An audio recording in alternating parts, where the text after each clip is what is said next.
नारद मुनि का भगवान विष्णु को श्राप देना, जिसके कारण भगवान राम को सीता वियोग सहना पड़ा। एक बार ऋषि नारद जी ने घोर तपस्या की और उन्हें घमंड हो गया कि उन्होंने विषय विकारों पर विजय प्राप्त कर ली है। तपस्या पूरी करने के बाद वह अपने पिता भगवान ब्रह्मा से मिलने गए और उन्हें अपने उसी विश्वास से अवगत कराया। भगवान ब्रह्मा ने नारद जी से भगवान विष्णु जी से इस बारे में चर्चा नहीं करने के लिए कहा। चूंकि नारद मुनि अति आत्मविश्वासी और उत्साह में थे, इसलिए उन्होंने अपने पिता द्वारा दी गई चेतावनी के बावजूद विष्णु जी के साथ वह बात साझा करने की सोची और पिता की बात नहीं मानी। नारद मुनि अपने चाचा विष्णु जी से मिलने गए और शेखी बघाड़ने लगे कि उन्होंने वासना पर विजय प्राप्त कर ली है और वे आजीवन तपस्वी का जीवन व्यतीत करेंगे। नारद मुनि के अभिमान और गलतफहमी को दूर करने के लिए विष्णु जी ने एक मायावी दुनिया रची, जहाँ पर एक सुंदर राजकुमारी का स्वयंवर आयोजित किया गया था। दूर दूर से राजकुमार राजकुमारी से विवाह करने आए हुए थे।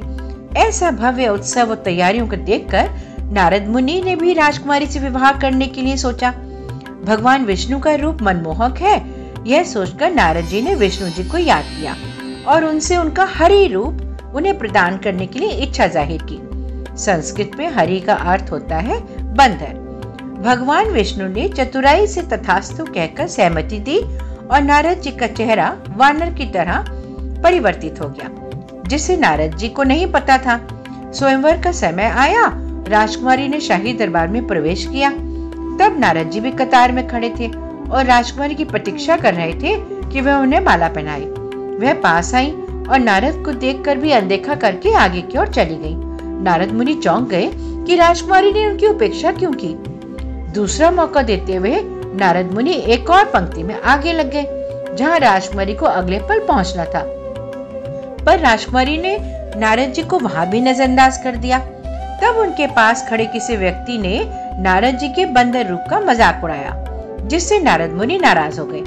तब उग्र नारद मुनि ने भगवान विष्णु को श्राप दिया, तुम अपनी पत्नी के वियोग में एक पूरा मानव जीवन व्यतीत करोगे और मेरी ही भांति वियोग का दर्द झेलोगे और बंदर जैसे मुख वाले प्राणी ही तुम्हारी मदद करेंगे। तो यह थी कहानी जिसके पीछे भगवान राम को माता सीता का वियोग सहना पड़ा।